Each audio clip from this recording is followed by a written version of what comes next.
My name is Syeda Muskan Khatoon, your biology teacher and welcome to Kings Academy. आज का जो lecture है वो है रिप्रोडक्शन इन ऑर्गेनिज्म के ऊपर। रिप्रोडक्शन इन ऑर्गेनिज्म एक बहुत ही इंपॉर्टेंट चैप्टर है। अगर आप कोई कॉम्पिटिटिव एग्जाम वगैरह, नीट, मेडिकल या फर्दर स्टडीज लेना चाहते हैं तो इस चैप्टर से ज्यादा क्वेश्चन आता है, इंटरव्यूज वगैरह में भी पूछा जाता है। इस टॉपिक में कुछ ऐसे डेफिनेशन, प्रोसेस, बायोलॉजिकल टर्म्स ऐसे हैं जिनके ऊपर कॉन्सेप्ट अपना क्लियर होना जरूरी है। तो स्टार्ट करते हैं today's lecture, that is reproduction in organism के ऊपर। तो सबसे पहले हम रिप्रोडक्शन इन ऑर्गेनिज्म में दो वाइटल टॉपिक्स को, इनिशियल टॉपिक्स को पढ़ेंगे। तो दो टॉपिक्स क्या है, एक है रिप्रोडक्शन, दूसरा है लाइफ स्पेन। रिप्रोडक्शन और लाइफ स्पेन एक दो की पॉइंट है रिप्रोडक्शन इन ऑर्गेनिज्म के। तो सबसे पहले हम जानते हैं रिप्रोडक्शन के बारे में। तो रिप्रोडक्शन में हम लोग सबसे पहले क्या देखेंगे, इसका डेफिनेशन देखेंगे। इसका डेफिनेशन देखेंगे, रिप्रोडक्शन का मतलब क्या होता है, रिप्रोडक्शन एक्चुअल में क्या है। तो रिप्रोडक्शन एक बायोलॉजिकल प्रोसेस है जिसमें क्या है ना, पेरेंट अपने ही जैसे सिमिलर एक ऑफस्प्रिंग को प्रोड्यूस करता है। रिप्रोडक्शन एक बायोलॉजिकल प्रोसेस है जिसमें पेरेंट अपने ही जैसे सिमिलर एक ऑफस्प्रिंग को प्रोड्यूस करता है। जैसे कि मान लीजिए ह्यूमन बींग्स अगर रिप्रोडक्शन करते हैं तो ह्यूमंस के जो बच्चे होते हैं, जो ऑफस्प्रिंग होते हैं, वो ह्यूमन जैसे ही देखने में जेनेटिकली ह्यूमन जैसे ही होते हैं। तो वैसे ही रिप्रोडक्शन में पेरेंट अपने जैसे सिमिलर एक ऑफस्प्रिंग को प्रोड्यूस करता है। दूसरा हम क्या देखेंगे कि इसका इम्पोर्टेंस क्या है, क्यों रिप्रोडक्शन बायोलॉजी में इतना इंपॉर्टेंट है, क्यों स्पेसीज रिप्रोडक्शन करते हैं। तो रिप्रोडक्शन का इंपॉर्टेंस ये है कि एक जो स्पेसीज का है ना, कंटिन्यूटी को इंश्योर कर देता है। रिप्रोडक्शन में क्या होता है कि species large number of individuals को प्रोड्यूस करते हैं, उसमें से कुछ सर्वाइव करते हैं पर कुछ का डेथ हो जाता है। जो सर्वाइवल इंडिविजुअल्स है वो क्या करते हैं, उसी स्पेसीज का जो नेचुरली डाइंग इंडिविजुअल्स है, जो डेथ के करीब है, उन लोगों को रिप्लेस कर देते हैं। इसी तरह उस स्पेसीज का जो रेस है, जो प्रजाति है, वो सेव हो जाता है एक्सटिंक्ट हो जाने से। रिप्रोडक्शन के जरिए जेनेटिक इंफॉर्मेशन भी पेरेंट टू ऑफस्प्रिंग जाता है, जिससे क्या होता है, स्पेसीज का पॉपुलेशन साइज इंक्रीज कर जाता है। ऐसे ही रिप्रोडक्शन कंटिन्यूटी को इंश्योर कर देता है एक स्पेसीज का। दूसरा क्या करता है, ये एक्सटिंक्ट हो जाने से एक स्पेसीज को बचाता है। रिप्रोडक्शन के जरिए एक स्पेसीज क्या करते हैं, अपने नंबर इंडिविजुअल्स को बढ़ाते हैं, पॉपुलेशन साइज को इंक्रीज करते हैं, जो कि उसको जनरेशन आफ्टर जनरेशन सर्वाइव करने में हेल्प करता है। तो वैसे ही एक स्पेसीज एक्सटिंक्ट हो जाने से, विलुप्त हो जाने से बच जाता है रिप्रोडक्शन के जरिए। दूसरा क्या करता है कि ये जेनेटिक रिकॉम्बिनेशन को बढ़ा देता है। जेनेटिक रिकॉम्बिनेशन को बढ़ा देता है। जेनेटिक रिकॉम्बिनेशन मतलब क्या होता है कि दो पेरेंट का जो गैमेट आता है, जैसे कि ह्यूमंस में स्पर्म किसके लिए, मेल के लिए, ओवम फीमेल के लिए, स्पर्म और ओवम का जो फर्टिलाइजेशन होता है, तो उसमें क्या होता है, फ्यूजन होने के बाद क्या होता है, एक ऑर्गेनिज्म, एक ऑफस्प्रिंग प्रोड्यूस होता है। उस ऑफस्प्रिंग में क्या होता है, डीएनए सीक्वेंस मतलब एक मेल की तरफ से एक फीमेल की तरफ से आते हैं, उसमें एडिशन होता है, डिलीशन होता है, मॉडिफिकेशन होता है और एक एडवांस ऑफस्प्रिंग प्रोड्यूस होता है, जो कि करता है कि इवोल्यूशन में रिप्रोडक्शन को हेल्प कर देता है। रिप्रोडक्शन ऐसे ही इवोल्यूशन में भी एक इंपॉर्टेंट पार्ट रखता है, जेनेटिक रिकॉम्बिनेशन रेट को इंक्रीज करके। जेनेटिक रिकॉम्बिनेशन इंक्रीज हो जाता है रिकॉम्बिनेशन की वजह से, इसीलिए यहाँ पर क्या होता है, स्पेसीज में वेरिएशन भी दिखाता है। स्पेसीज में वेरिएशन भी दिखाता है, जीन का वेरिएशन दिखा देता है। और क्या करता है कि हम देखते हैं कि रिप्रोडक्शन में स्पेसीज नंबर ऑफ इंडिविजुअल्स को भी इंक्रीज करता है। रिप्रोडक्शन के जरिए स्पेसीज अपना नंबर ऑफ इंडिविजुअल्स को भी बढ़ाते हैं, पॉपुलेशन साइज को भी इंक्रीज कर देते हैं। तो एक है डेफिनेशन, क्या जो बायोलॉजिकल प्रोसेस है, पेरेंट अपने ही जैसे सिमिलर एक ऑफस्प्रिंग को प्रोड्यूस करता है। इंपॉर्टेंस क्या है, कंटिन्यूटी को इंश्योर कर देता है, एक्सटिंक्ट हो जाने से बचाता है, जेनेटिक रिकॉम्बिनेशन का रेट को बढ़ा देता है, स्पेसीज का वेरिएशन दिखाता है, और क्या करते हैं, नंबर ऑफ इंडिविजुअल्स को बढ़ाता है। अब हम इसका जो थर्ड पढ़ेंगे टॉपिक रिप्रोडक्शन के अंदर, वो क्या है, रिप्रोडक्शन का कैरेक्टरिस्टिक्स।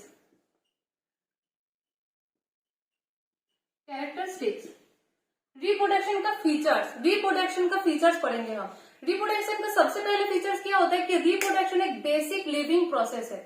अर्थ में जितने भी लाइफ है सब रिप्रोडक्शन करते हैं, अपने स्पेसीज को एक्सटिंक्ट हो जाने से बचाने के लिए, पॉपुलेशन साइज को इंक्रीज करने के लिए, जनरेशन आफ्टर जनरेशन सर्वाइव करने के लिए हर एक स्पेसीज रिप्रोडक्शन करता है। तो रिप्रोडक्शन का एक कैरेक्टरिस्टिक्स क्या है कि एक बेसिक चीज है। दूसरा क्या है कि इसमें सेक्सुअल रिप्रोडक्शन भी होता है और सेक्सुअल रिप्रोडक्शन नहीं भी हो सकता है। सेक्सुअल रिप्रोडक्शन मतलब क्या है कि दो पेरेंट आते हैं, जैसे कि ह्यूमन बींग्स को अगर पकड़ ले तो स्पर्म और ओवम आता है मेल और फीमेल की तरफ से, फ्यूजन होता है, फिर ऑफस्प्रिंग प्रोड्यूस होता है। सेक्सुअल रिप्रोडक्शन के थ्रू भी हो सकता है, और एक प्रोसेस है कि जहां पर गैमेट प्रोड्यूस नहीं होते, जो हम बाद में पढ़ेंगे, उसको एसेक्सुअल रिप्रोडक्शन बोलते हैं। तो रिप्रोडक्शन में दो टाइप्स के हो जाते हैं, ये सेक्सुअल भी होते हैं और एसेक्सुअल भी होते हैं। सेक्सुअल भी हो सकते हैं और सेक्सुअल नहीं भी हो सकते हैं। ये हमने पढ़ा दूसरा कैरेक्टरिस्टिक्स। तीसरा कैरेक्टरिस्टिक्स जो बहुत ही इंपॉर्टेंट कैरेक्टर है रिप्रोडक्शन का, वो है कि रिप्रोडक्शन में सेल डिविजन होता है। रिप्रोडक्शन में सेल डिविजन होता है। सेल डिविजन मतलब क्या होता है कि एक पेरेंट का सेल है, एक पेरेंट का सेल डिवाइड होता है, डिवाइड होते होते ऑफस्प्रिंग को प्रोड्यूस करता है। सेल एक यूनिट है, एक बॉडी का, एक ऑर्गेनिज्म का, तो सेल डिवाइड करता है, सेल ग्रोथ करता है, फिर एक ऑर्गेनिज्म प्रोड्यूस होता है। तो रिप्रोडक्शन का एक की पॉइंट क्या है, की कैरेक्टरिस्टिक्स क्या है कि ये सेल डिविजन को हेल्प करता है। रिप्रोडक्शन में टू टाइप सेल डिविजन होता है। एक क्या होता है, क्या ये इसको बोल सकते हैं, देखते हैं कैरेक्टरिस्टिक्स। एक सेल डिविजन क्या होता है, माइटोटिक सेल डिविजन, और एक क्या होता है, मियोसिस सेल डिविजन।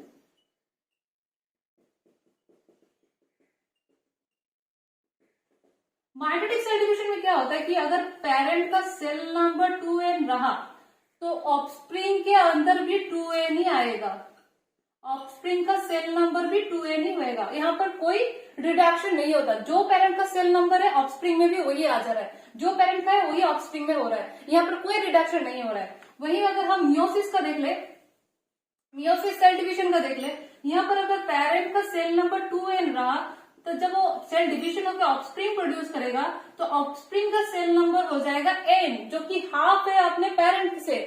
यहाँ पर रिडक्शन होता है, पेरेंट का 2n था पर ऑफस्प्रिंग का तो n हो गया सेल नंबर, तो यहाँ पर एक हाफ हो जा रहा है, रिडक्शन हो रहा है।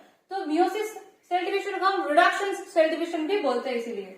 तो यहाँ पर कैरेक्टरिस्टिक में क्या देखा, रिप्रोडक्शन में सेल डिवीजन होता है, माइटोटिक सेल डिवीजन और मियोसिस सेल डिवीजन। इसका और एक कैरेक्टरिस्टिक्स क्या है कि रिप्रोडक्शन में डीएनए का रेप्लिकेशन होता है, डीएनए का रेप्लिकेशन होता है, डीएनए का रेप्लिकेशन होता है। मतलब क्या होता है कि जो पेरेंटल डबल स्टैंडर्ड डीएनए है, पेरेंटल डबल स्टैंडर्ड डीएनए है, वो क्या करते हैं कि ये डबल स्टैंडर्ड डीएनए कॉपी होके दो डॉटर डीएनए फॉर्म करता है, दो डॉटर डीएनए फॉर्म करता है, दो डॉटर डीएनए फॉर्म करता है। यही डॉटर डीएनए बाद में जो डिवाइडेड सेल है उसमें होना चाहिए। सेल डिवीजन के अंदर मेक श्योर करना पड़ता है कि हर डिवाइडेड सेल पे एक पेरेंटल डबल स्टैंडर्ड डीएनए के कॉपी डीएनए हो। तो replication of DNA cell division के पहले ही हो जाता है। ये हमने क्या पढ़ा कि रिप्रोडक्शन का कैरेक्टरिस्टिक्स, उसमें क्या था, रिप्रोडक्शन एक बेसिक लिविंग प्रोसेस है, एक आम चीज है, सेक्सुअल भी हो सकता है और सेक्सुअल नहीं भी हो सकता है।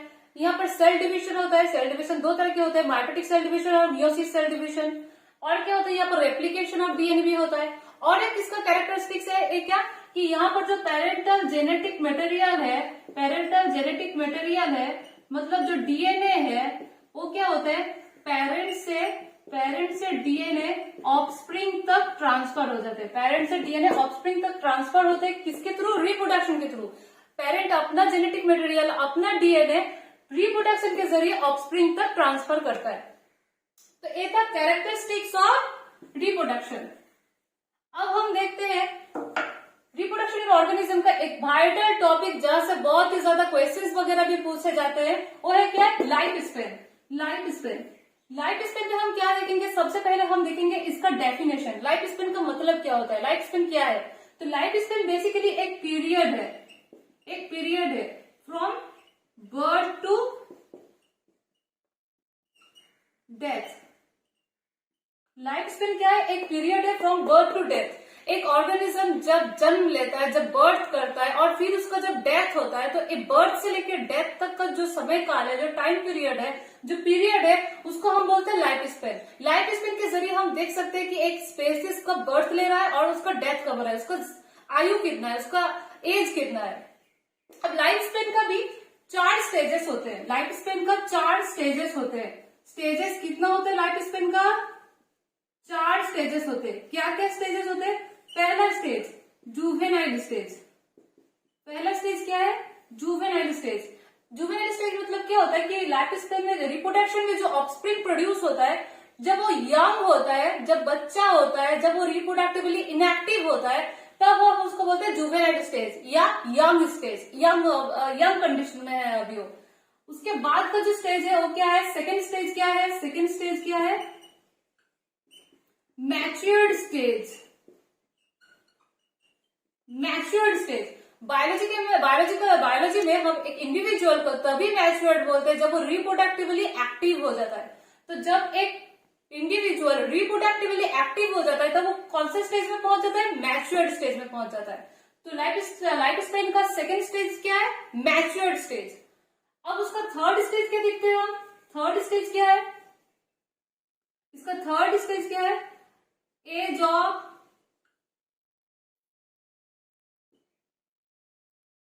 Old, phase of ageing. मतलब क्या है कि जो यंग था पहले स्टेज में क्या था, जुवेनाइल स्टेज था, तब ऑफस्प्रिंग यंग था, फिर क्या हो गया, वो रिप्रोडक्टिवली एक्टिव हो गया, रिप्रोडक्शन का एबिलिटी चला है उस पर, वो मैच्योर्ड हो गया, अब वो बूढ़ा हो चुका है, ओल्ड हो चुका है, फेज ऑफ एजिंग पे आ गया है। जैसे कि ह्यूमन बींग्स में आफ्टर 40 हम ओल्ड हो जाते हैं, वैसे ही हर एक ऑर्गेनिज्म का भी एक ओल्ड एज आता है जिसको हम बोलते हैं phase of ageing. Phase of ageing के बाद क्या होता है, फेज ऑफ एजिंग में क्या होता है, वो रिप्रोडक्टिवली इनएक्टिव हो जाता है, अब उसका रिप्रोडक्शन का एबिलिटी चला जाता है। लास्ट स्टेज क्या है हमारा, फोर्थ स्टेज क्या है हमारा, डेथ। एक इंडिविजुअल पहले यंग था, मैच्योर्ड हुआ, रिप्रोडक्शन किया, फिर वो ओल्ड हो गया, रिप्रोडक्शन एबिलिटी चला गया, अब उसका क्या हो जाता है, अब उसका डेथ हो जाता है। तो यही फोर्थ स्टेज था लाइफ स्पेन का। लाइफ स्पेन का एक फोर्थ स्टेजेस था। अब एक चीज है कि लाइफ स्पेन साइज के ऊपर डिपेंड नहीं करता, ऑर्गेनिज्म का साइज कितना है इसमें लाइफ स्पेन नहीं डिपेंड करता। जैसे कि मान लीजिए अगर एग्जाम्पल है क्रो का और पैरट का, तो क्रो और पैरट का साइज में ज्यादा डिफरेंस नहीं है, पर उनका लाइफ स्पेन में बहुत ज्यादा डिफरेंस है। क्रो का लाइफ स्पेन हो जाता है 15 ईयर्स, वही पैरट का लाइफ स्पेन हो जाता है 140 ईयर्स। एक वास्ट डिफरेंस हमको देखने को मिल रहा है, पर लाइफ स्पेन में वास्ट डिफरेंस मिल रहा है, पर उनका साइज पे ज्यादा डिफरेंस नहीं है। तो इसमें क्या प्रूव हुआ कि लाइफ स्पेन साइज के ऊपर डिपेंड नहीं करता, लाइफ स्पेन साइज के ऊपर डिपेंड नहीं करता। हम जानते हैं कि लाइफ स्पेन का लास्ट स्टेज क्या है, डेथ। मतलब क्या, हर एक ऑर्गेनिज्म को डेथ आता ही है, मौत का मजा सबको चखना है, पर एक्सेप्शनल केस है यूनिसेलुलर ऑर्गेनिज्म, जो कि सिंगल सेल्ड ऑर्गेनिज्म होते हैं। सिंगल सेल्ड ऑर्गेनिज्म होते हैं, सिंगल सेल से जिनका तमाम काम चलता है, अपने बॉडी का हर एक चीज कंट्रोल करते हैं सिंगल सेल से, एक ही सेल से। वो ऑर्गेनिज्म जैसे कि एमीबा, पैरामेशियम, इन सब के इन लोगों को इमॉर्टल बोलते हैं। इमॉर्टल क्यों बोलते हैं, क्योंकि जो एमीबा होता है वो अपना बॉडी को डिवाइड कर करके अपने ही जैसे सिमिलर इंडिविजुअल को प्रोड्यूस करते जाते हैं। मतलब जैसे कि एग्जांपल ले ले, अगर एक मैं कागज ले लूं और कागज को 20 बराबर काट दूं, तो वो कागज का टुकड़ा कागज ही रहा, पर उसका पार्टीशन है वो। तो सेम जो सिंगल सेल ऑर्गेनिज्म है वो अपना बॉडी को डिवाइड करते हैं, उनका ऑफस्प्रिंग में जो जेनेटिक मटेरियल होता है, जो जेनेटिकल और फिजिकल अपीयरेंस होते हैं, वो एग्जैक्ट अपने पेरेंट की तरह होते हैं, 100% क्रोमोसोम अपने पेरेंट की तरह होता है, इसीलिए हम उनको क्या बोलते हैं, इमॉर्टल ऑर्गेनिज्म। अगर एक क्वेश्चन बहुत ज्यादा आता है कि इमॉर्टल इंडिविजुअल्स कौन कौन है, एमीबा, पैरामेशियम, कोई भी सिंगल सेल ऑर्गेनिज्म। हम लाइफ स्पेन का एक चार्ट भी देखेंगे कि कौन सा ऑर्गेनिज्म, कौन सा इंडिविजुअल कितना लाइफ स्पेन रखता है। अब हम क्या देखेंगे, ये लाइफ स्पेन रिप्रोडक्शन के साथ कैसे इंटरकनेक्टेड है, क्यों रिप्रोडक्शन इन ऑर्गेनिज्म में लाइफ स्पेन को रखा गया है, लाइफ स्पेन का क्या पार्ट है रिप्रोडक्शन में। तो बेसिकली क्या करता है ना कि लाइफ स्पेन रिप्रोडक्शन रेट को इसका रेट को इंक्रीज कर देता है, इसका रेट को इंक्रीज कर देता है। रिप्रोडक्शन में क्या होता है कि एक इंडिविजुअल ग्रो हुआ, प्रोड्यूस हुआ, एक इंडिविजुअल पैदा हुआ, जन्म लिया, फिर उसने ग्रो किया, मैच्योर्ड हुआ, in order to produce another offspring, उसका ऑफस्प्रिंग पैदा हुआ, फिर वो मर गया। वो क्या किया कि उसी स्पेसीज का जो नेचुरली डाइंग, डेथ के करीब इंडिविजुअल्स है, उसको रिप्लेस किया। तो एक साइकिल चलता रहता है, बर्थ, ग्रोथ, मैच्योर और डेथ के अंदर एक साइकिल चलता रहता है। एक साइकिल चलता रहता है, पॉपुलेशन साइज इंक्रीज होता रहता है, तो क्या होता है लाइफ स्पेन रिप्रोडक्शन रेट को इंक्रीज कर देता है। दूसरा क्या है कि जो रिप्रोडक्शन है ना, जो रिप्रोडक्शन है वो क्या करता है कि एक स्पेसिस का, एक इंडिविजुअल का डेथ रेट और बर्थ रेट, इसके अंदर एक बैलेंस क्रिएट कर देता है, एक बैलेंस क्रिएट कर देता है, एक बैलेंस करता है। स्पेसिस का रिप्रोडक्शन में जितना इंडिविजुअल्स जन्म भी ले रहे हैं उतना मर भी रहे हैं, वैसे कि जो न्यू इंडिविजुअल्स है वो ओल्ड इंडिविजुअल्स को रिप्लेस करते जाते हैं। तो रिप्रोडक्शन डेथ रेट और बर्थ रेट में एक बैलेंस क्रिएट कर देता है, लाइफ स्पेन को इन्फ्लुएंस करता है। तो अभी तक हमने क्या पढ़ा, हमने पढ़ा, फिर से रिवाइज कर लेते हैं। हमने पढ़ा कि रिप्रोडक्शन इन ऑर्गेनिज्म में दो इंपॉर्टेंट का पार्ट है, रिप्रोडक्शन और लाइफ स्पेन। रिप्रोडक्शन का डेफिनेशन भी हमने देखा कि वो एक बायोलॉजिकल प्रोसेस है जिसमें पेरेंट्स अपने ही जैसे सिमिलर ऑफस्प्रिंग प्रोड्यूस कर रहे हैं। उसका इंपॉर्टेंस पढ़ा, कंटिन्यूटी को इंश्योर करते हैं, जेनेटिक रिकॉम्बिनेशन को बढ़ाते हैं, एक्सटिंक्ट हो जाने से बचाते हैं, इवोल्यूशन में हेल्प करते हैं। उसका कैरेक्टरिस्टिक्स भी पढ़ा कि एक बेसिक चीज है, रेप्लिकेशन ऑफ डीएनए होता है, जेनेटिक मटेरियल ट्रांसफर होता है, सेक्सुअल भी होता है, सेक्सुअल नहीं भी होता है, और क्या होता है सेल डिविजन होता है, माइटोटिक सेल डिविजन होता है, मियोसिस सेल डिविजन होता है। फिर हमने लाइफ स्पेन में देखा क्या लाइफ स्पेन एक पीरियड है बर्थ टू डेथ का। लाइफ स्पेन का स्टेजेस देखा, जुवेनाइल स्टेज, और क्या देखा mature stage, phase of ageing, death. उसके बाद देखा लाइफ स्पेन रिप्रोडक्शन को कैसे हेल्प कर रहा है। अब हम देखेंगे रिप्रोडक्शन का टाइप कितना है, रिप्रोडक्शन कितने टाइप के। तो बेसिकली रिप्रोडक्शन दो टाइप के हैं, एसेक्सुअल रिप्रोडक्शन और क्या टाइप है, सेक्सुअल रिप्रोडक्शन। एसेक्सुअल रिप्रोडक्शन और सेक्सुअल रिप्रोडक्शन। आज हम देखेंगे एसेक्सुअल रिप्रोडक्शन का डेफिनेशन और एसेक्सुअल रिप्रोडक्शन का कैरेक्टरिस्टिक्स।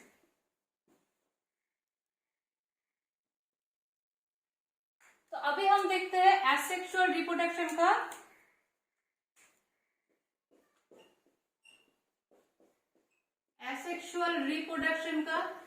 डेफिनेशन। इसका डेफिनेशन क्या है, एसेक्सुअल रिप्रोडक्शन मतलब क्या है। एसेक्सुअल रिप्रोडक्शन में single parent is capable to produce offspring. Single parent offspring produce करता है। यहाँ पर दो पेरेंट का इन्वॉल्व होना जरूरी है, नहीं है, सिंगल पेरेंट ऑफस्प्रिंग प्रोड्यूस करता है। जो ऑफस्प्रिंग प्रोड्यूस होते हैं वो आइडेंटिकल होते हैं, एग्जैक्ट कॉपी होते हैं अपने पेरेंट का, और एक दूसरे में भी एग्जैक्ट कॉपी होते हैं। They are identical to each other and to their parents.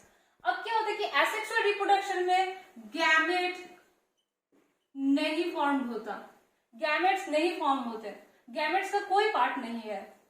Asexual reproduction कौन करते हैं, सभी single cell organism asexual reproduction करते हैं, जैसे कि एमीबा पकड़ लीजिए, पैरामीशियम पकड़ लीजिए एनिमल में, और अगर प्लांट में देखें तो ईस्ट, पेनिसिलियम वगैरह। अब हम क्या देखेंगे इसका कैरेक्टरिस्टिक्स। एसेक्सुअल रिप्रोडक्शन का सबसे पहले कैरेक्टरिस्टिक्स क्या है, इसमें सिंगल पेरेंट लगता है, सिंगल पेरेंट लगता है, single only one parent is required. दूसरा क्या है, इसमें गैमेट्स नहीं लगते, गैमेट्स फॉर्मेशन नहीं होता, गैमेट्स का फॉर्मेशन नहीं होता है, इसीलिए फर्टिलाइजेशन नहीं होता है, फर्टिलाइजेशन नहीं होता है, गैमेट का फ्यूजन नहीं होता है क्योंकि गैमेट प्रोड्यूस नहीं होता है। और क्या देखेंगे कि एसेक्सुअल रिप्रोडक्शन में जो सेल डिविजन होता है वो माइटोटिक सेल डिविजन होता है, माइटोटिक सेल डिविजन होता है। मतलब क्या, पेरेंट का अगर सेल नंबर 2n है तो ऑफस्प्रिंग में भी 2n होगा, कोई रिडक्शन नहीं होगा, जो पेरेंट का है वही ऑफस्प्रिंग में आ जाएगा। दूसरा क्या है कि character asexual reproduction most unicellular जो होते हैं ना, सिंगल सेल होते हैं, वही करते हैं। एसेक्सुअल रिप्रोडक्शन में नंबर ऑफ इंडिविजुअल्स रैपिडली बढ़ते जाते हैं, क्योंकि डिविजन होता है तो नंबर ऑफ इंडिविजुअल्स भी रैपिडली बढ़ते जाते हैं। तो अभी तक हमने क्या पढ़ा, एसेक्सुअल रिप्रोडक्शन का डेफिनेशन की single parent is enough to produce offspring. Example देखा एमीबा, पैरामीशियम, पेनिसिलियम, ईस्ट। और क्या देखा उसका कैरेक्टरिस्टिक्स, सिंगल पेरेंट लगते हैं, इस पे गैमेट नहीं होता, फर्टिलाइजेशन नहीं होता, और क्या नहीं होता, यहाँ पर रैपिड इंडिविजुअल्स का ग्रोथ होता है, नंबर ऑफ इंडिविजुअल्स ज्यादा होते हैं सेक्सुअल रिप्रोडक्शन के कंपेयर पे। और एक बात है कि यहाँ पर जो रिप्रोडक्टिव यूनिट होते हैं, रिप्रोडक्टिव सेल्स होते हैं, वो क्या होते हैं, सोमैटिक सेल्स होते हैं, सोमैटिक सेल्स होते हैं। सोमैटिक सेल्स हम किसको बोलते हैं, जार्म सेल्स, मतलब रिप्रोडक्टिव सेल्स, जैसे कि ह्यूमन के स्पर्म और ओवम, वो क्या है, जार्म सेल्स। जार्म सेल्स के अलावा जितना भी सेल्स है सबको हम बोलते हैं सोमैटिक सेल्स। तो एसेक्सुअल रिप्रोडक्शन में कौन सा सेल रिप्रोडक्शन में हेल्प करता है? सोमैटिक सेल्स हेल्प करता है, इसीलिए हम इसको क्या बोलते हैं? सोमाटोजेनिक रिप्रोडक्शन बोलते हैं। और एसेक्सुअल रिप्रोडक्शन को एग गैमेटोजेनी भी बोलते हैं, क्योंकि यहाँ पर गैमेट नहीं प्रोड्यूस हो रहा है, गैमेट का फ्यूजन नहीं हो रहा है, इसीलिए इसको हम एग गैमेटोजेनेसिस भी बोलते हैं। तो ये था कैरेक्टरिस्टिक्स ऑफ एसेक्सुअल रिप्रोडक्शन का डेफिनेशन देखा। आज का वीडियो यहीं तक था कि रिप्रोडक्शन और लाइफ स्पेन का definition, characteristics, importance, life span के स्टेजेस और रिप्रोडक्शन के type, asexual reproduction, sexual reproduction, asexual reproduction का डेफिनेशन और कैरेक्टरिस्टिक्स। नेक्स्ट वीडियो में हम डिस्कस करेंगे एसेक्सुअल रिप्रोडक्शन का types. Thank you for watching this video.